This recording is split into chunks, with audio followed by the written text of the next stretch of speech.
أعوذ بالله من الشيطان الرجيم بسم الله الرحمن الرحيم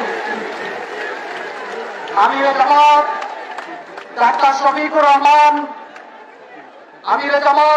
শফিকুর রহমান সহ নেতৃবৃন্দের মুক্তি, অবৈধভাবে ক্ষমতা দখল করা আওয়ামী লীগ সরকারের পদত্যাগ, নির্দলীয় নিরপেক্ষ কেয়ারটেকার সরকারের দাবিতে আয়োজিত ঐতিহাসিক মহাসমাবেশ মহাসমুদ্রে উপস্থিত সংগ্রামী জনতা, আসসালামু আলাইকুম ওয়া রাহমাতুল্লাহ।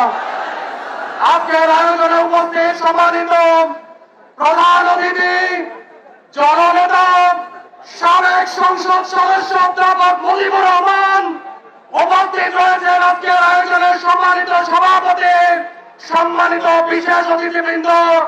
আমরা সম্মানিত অতিথিবৃন্দের বক্তব্য শুনবো ইনশাআল্লাহ।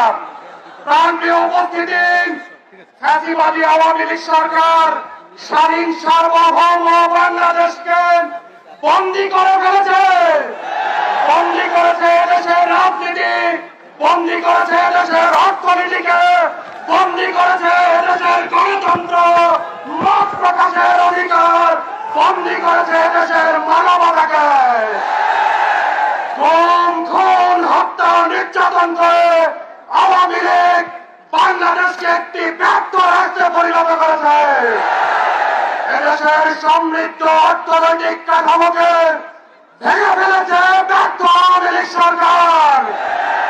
সংগ্রামী জনতা, আওয়ামী লীগ সরকার বিগত 15 বছরে ইসলামী ছাত্র শিবিরের উপর অবর্ণনীয় নির্যাতন চালিয়ে ইসলামী ছাত্র শিবিরকে নিশ্চিহ্ন করার প্রয়াস চালিয়েছে।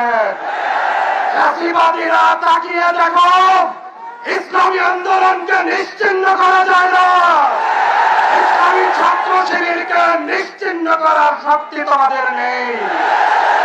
সংগ্রামী জনতা, আমরা আহ্বান রাখবো ফ্যাসিবাদ মুক্ত বাংলাদেশ বিনির্মাণ করার জন্য, বাংলাদেশের মানুষের অধিকার প্রতিষ্ঠার জন্য রাজপথে আপামর জনতাকে সাথে নিয়ে দুর্বার আন্দোলন গড়ে তুলুন। ফ্যাসিবাদের তক্তে তাউস ভেঙে চুরমার করার পূর্ব পর্যন্ত শিবির ক্ষান্ত হবে না ইনশাআল্লাহ। বাংলাদেশ ইসলামী ছাত্র শিবিরের পক্ষ থেকে আজকের সমাবেশে অংশগ্রহণ করার জন্য আন্তরিকভাবে ধন্যবাদ, মোবারকবাদ জানাচ্ছি। বাংলাদেশ জিন্দাবাদ, ইসলামী ছাত্র শিবির জিন্দাবাদ।